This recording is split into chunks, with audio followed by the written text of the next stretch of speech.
इस वीडियो के अंदर हम आपको क्लास 12 इंग्लिश के द लास्ट लेसन के मोस्ट इंपोर्टेंट क्वेश्चन आंसर्स बताएंगे। इसमें जो हम आपको प्रश्न उत्तर बता रहे हैं आपके बोर्ड एग्जाम के अंदर डायरेक्ट एज इट इज पूछे जाएंगे, क्योंकि मोस्ट रिपीटेड क्वेश्चन आंसर्स हैं।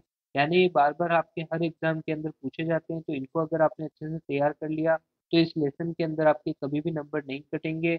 बस आपको इस वीडियो को पूरा अंत तक देखना है और आपको ये सारे प्रश्न उत्तर याद भी हो जाएंगे। हमने बहुत ईजी लैंग्वेज में रखा है और आपके लिए ईजी हमने करके समझाया भी है। तो देखिए, आप पहला प्रश्न आपको दिया है, what was French expected to be prepared with for school that day. उस दिन स्कूल के लिए उसको फ्रेंच को क्या प्रिपेयर करके जाना था। ठीक है, तो ये आपसे बार बार प्रश्न पूछा जाता है, मोस्ट रिपीटेड प्रश्न है। तो इसका उत्तर होगा M Hamel who was French teacher had wanted the students to be prepared for a lesson on participles in grammar. तो इसमें हमने अलग से पार्टिसिपल्स को हाईलाइट किया है, क्योंकि ये मेन कीवर्ड है आपके आंसर का। ये होगा तो पूरे अंक आपको मिल जाएंगे। तो देखें आप, एम हेमल जो है वो आपके फ्रेंच टीचर हैं और वो चाहते हैं कि सभी स्टूडेंट क्या तैयारी करके आए, पार्टिसिपल्स की। ठीक है, ग्रामर के अंदर जो पार्टिसिपल होता है उसकी तैयारी करके आए। पार्टिसिपल्स क्या होते हैं ये आप सबको पता होगा। वैसे तो बहुत सिंपल है कि पार्टिसिपल्स क्या होते हैं, जो वर्ब से बना होता है एक शब्द, ठीक है, वो पार्टिसिपल कहलाता है। जैसे आप सबको पता है कि वर्ब क्या है, जंप एक वर्ब है, ठीक है, उसमें आईएनजी जोड़ दोगे तो जंपिंग हो जाएगा, तो ये पार्टिसिपल बन जाएगा। ठीक है, ऐसे ही कुक होता है, ठीक है, तो इसमें ईडी जोड़ देंगे तो कुक्ड हो जाएगा, मतलब वर्ब की थर्ड फॉर्म हो जाएगी, तो ये पास्ट पार्टिसिपल हो जाएगा। तो इसी को पार्टिसिपल कहते हैं। बाकी आपको ये याद रखने की जरूरत नहीं है, आपको क्वेश्चन आंसर ही याद रखने हैं और इन्हीं को आप नोट भी कर सकते हो या बार बार वीडियो को रिपीट कर सकते हो, जिससे आपको ये याद हो जाए। तो देखिए next question, what was tempting French to keep away from school that morning. ठीक है, टेम्पटिंग का अर्थ क्या होता है, टेम्पटिंग का अर्थ होता है ललचाने वाला या मोहक करने वाला या आकर्षित करने वाला। तो फ्रेंच को क्या चीज आकर्षित कर रही थी उस सुबह, जिससे वो स्कूल ना जाए। ठीक है, तो देखें आप, इसका उत्तर आपको क्या लिखना है। इसका उत्तर आप ये लिखेंगे, French was very late for school that morning. ठीक है, फ्रेंच उस दिन स्कूल के लिए लेट हो गया। M Hamel was to question the student on participles and French knew nothing. ठीक है, एम हैमल क्या है, वो क्वेश्चनिंग करने वाले थे स्टूडेंट से पार्टिसिपल्स के ऊपर। ठीक है, उन्होंने तैयारी करने के लिए कहा था और फ्रेंच जो था उसको कुछ भी नहीं याद है। ठीक है, उसको कुछ भी नहीं पता है। And feared a scolding. ठीक है, स्कोल्डिंग के लिए वो फियर्ड है। स्कोल्डिंग क्या होता है, डांट। ठीक है, जब डांट फटकार पड़ती है ना उसको स्कोल्डिंग कहते हैं। तो वो क्या डर रहा है इस चीज से कि उसको कुछ भी याद नहीं पार्टिकल्स के बारे में। ठीक है, और एम हैमल जो उनके स्ट्रिक्ट टीचर हैं वो उनसे पूछेंगे इसके बारे में। तो इस वजह से भी वो स्कूल नहीं जाना चाहता है। ठीक है, सुबह। और ब्राइट वेदर की वजह से भी वो नहीं जाना चाहता है। वुड्स देख रहा है, वो फील्ड देख रहा है, ठीक है, मैदान देख रहा है।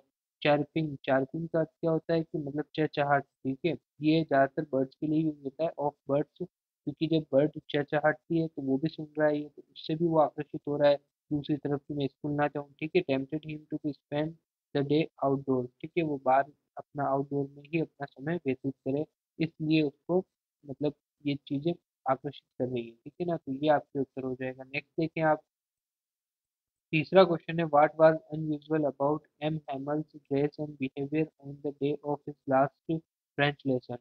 What was unusual about M Hamel dress and behaviour on the day of his last French lesson. ठीक है, तो क्या अनयूजुअल था, अनयूजुअल मतलब असामान्य। तो ऐसा क्या असामान्य था उनके कपड़ों को लेकर, उनके बिहेवियर, ठीक है, उनके बर्ताव को लेकर, उनके लास्ट फ्रेंच लेसन के अंदर। तो ये भी आपसे बार बार पूछा जाता है। तो देखें आप, on the day of his last French lesson, M. Hamel was unexpectedly kind। ठीक है, अनएक्सपेक्टेडली मतलब अनएक्सपेक्टेडली का अर्थ हो जाता है अप्रत्याशित रूप से। ठीक है, तो अनएक्सपेक्टेडली वो काइंड थे, क्योंकि वो ज्यादातर तो स्ट्रिक ही रहते थे, इस बार वो काइंड थे। ठीक है, he had put on his beautiful green coat. ठीक है, उन्होंने ग्रीन कोट पहन रखा था। फ्रिल्ड शर्ट, फ्रिल्ड शर्ट का अर्थ क्या होता है, फ्रिल्ड का अर्थ होता है झालरदार। ठीक है, झालरदार टी शर्ट पहन रखा था। अभी आपको इसका फोटो भी दिखा देंगे हम झालरदार टी शर्ट का। तो उससे पहले हम थोड़ा सा इसको उत्तर को पूरा कर लेते हैं, फिर हम आपको ये दिखा देंगे। ठीक है ना, देखें आप, and an embroidered black silk cape. ठीक है, एम्ब्रॉयडर्ड का अर्थ क्या होता है, यानी कशीदाकारी वाली। ठीक है, कशीदाकारी वाली ब्लैक सिल्क केप पहन रखी थी। ठीक है, that he normally wore only on inspection and prize days, जो आपके इंस्पेक्शन और प्राइज डेज के दिन ही पहनी जाती है। ठीक है, ये सारी चीजें उन्होंने उस दिन पहन रखी थी जिस दिन इंस्पेक्शन का भी दिन नहीं था, प्राइस डे भी नहीं था। ठीक है, in his last lesson he explain everything with unusual patience, as if he wants to teach them everything he has ever learned in their last French class। ठीक है, तो वो क्या चाहते थे कि वो सब चीज़ें सिखा दें जो भी उन्होंने आज तक सीखी है फ्रेंच के लिए, ठीक है? और वो बहुत ही पेशेंस के साथ वो सिखा रहे थे, ठीक है? अनयूजुअल पेशेंस था उनका, असामान्य पेशेंस, ठीक है? धैर्य उन्होंने रखा हुआ था। तो हम आपको सबसे पहले एक चित्र दिखा देते हैं उनका, जो हमने आपको कहा था कि एक तो हम आपको फ्रिल्ड शर्ट का फ़ोटो दिखा देते हैं और एम्ब्रॉयडर्ड ब्लैक सिल्क केप का भी फ़ोटो दिखा देंगे। तो देखें आप, तो ये देख सकते हो आप, ये फ्रिल्ड शर्ट है, ठीक है? फ्रिल्ड शर्ट यानी जल्लेदार, ठीक है? तो ये जल्लेदार शर्ट है, देखो हम आपको थोड़ा ज़ूम करके दिखा देते हैं। तो ये आप देख सकते हैं इसमें जल्ले बने हुए हैं, ठीक है ना? तो ये जल्लेदार जो शर्ट होती है इसी को फ्रिल्ड शर्ट कहते हैं। अब नेक्स्ट हम देख लेते हैं आपकी एम्ब्रॉयडर्ड जो कशीदाकारी वाली केप होती है वो कैसी होती है। तो ये आप देख सकते हो, ये एम्ब्रॉयडर्ड जो आपकी कशीदाकारी वाली केप है वो ये है, ठीक है? तो ये कशीदाकारी वाली केप उन्होंने पहन रखी थी और वो जल्लेदार टी शर्ट यानी फ्रिल्ड शर्ट उन्होंने पहन रखा था। तो हम नेक्स्ट क्वेश्चन देखते हैं, मोस्ट इम्पोर्टेंट। नेक्स्ट क्वेश्चन आपको दे रखा है, what had been put up on the bulletin board.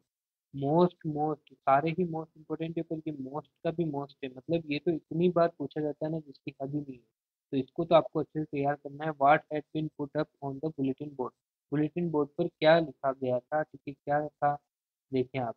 A notice had been put up on the bulletin board, सबसे पहले आप बताओ कि नोटिस था, मतलब पुट अप था on the bulletin board, informing the people about the order from Berlin which declared that, ठीक है? बर्लिन से ऑर्डर आया था जो क्या डिक्लेयर कर रहा था कि only German was to be taught in the schools of Alsace and Lorraine, ठीक है? अल्सैक और लोरेंस के अंदर जो स्कूलें हैं वहाँ पे केवल जर्मन लैंग्वेज ही सिखाई जाएगी, ठीक है? फ्रेंच लैंग्वेज को बंद कर दिया जाएगा। They had also been inform that the new German teacher was coming on the following day, और इसमें क्या लिखा हुआ था और भी इंफॉर्मेशन थी कि जर्मन के जो नए टीचर हैं, जर्मन जो सिखाने वाले नए टीचर हैं वो आने वाले हैं, ठीक है?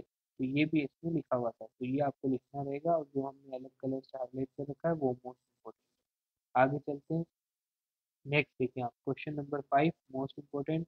What is the central theme of the last lesson, the last lesson की सेंट्रल थीम क्या है, ठीक है? किस बारे में ये लेसन, तो ये मोस्ट इम्पोर्टेंट हो गया प्रश्न। तो देखिए, the central theme of the last lesson is the loss of one culture and linguistic identity due to political and social changes. Most important ये कलरफुल जो है, ये मोस्ट इम्पोर्टेंट हाईलाइट है। तो इसको तो आपको पक्का, मतलब कीवर्ड है ये तो, कि मतलब ये लिख दिया ना तो पूरे अंक आपको मिल जाएंगे, जो हमने आपको पहले ही बताया। तो देखिए आप, लिंग्विस्टिक का अर्थ क्या होता है, पहले लिंग्विस्टिक का अर्थ होता है जैसे भाषा से संबंधित होता है, यानी भाषाई पहचान, ठीक है? The loss of one's cultural, ठीक है? सांस्कृतिक, तो कल्चरल मतलब सांस्कृतिक, और लिंग्विस्टिक आइडेंटिटी, ठीक है? लिंग्विस्टिक आइडेंटिटी जो अभी हमने बताया भाषाई पहचान, ठीक है? ये दोनों का हो रहे थे, ठीक है? Due to political and social changes, political और सोशल चेंजेस की वजह से। Its highlights the impact of war and nationalism on the preservation of language and culture, ठीक है? जो ये क्या है, ये इम्पैक्ट था आपकी लड़ाई का, नेशनलिज्म, ठीक है? नेशनलिज्म का अर्थ अभी आप समझते हैं कि राष्ट्रवाद, on the preservation of language, ठीक है? प्रिजर्वेशन यानी संरक्षण, ठीक है? लैंग्वेज का संरक्षण और कल्चर का संरक्षण। तो ये आपके उत्तर हो जाए।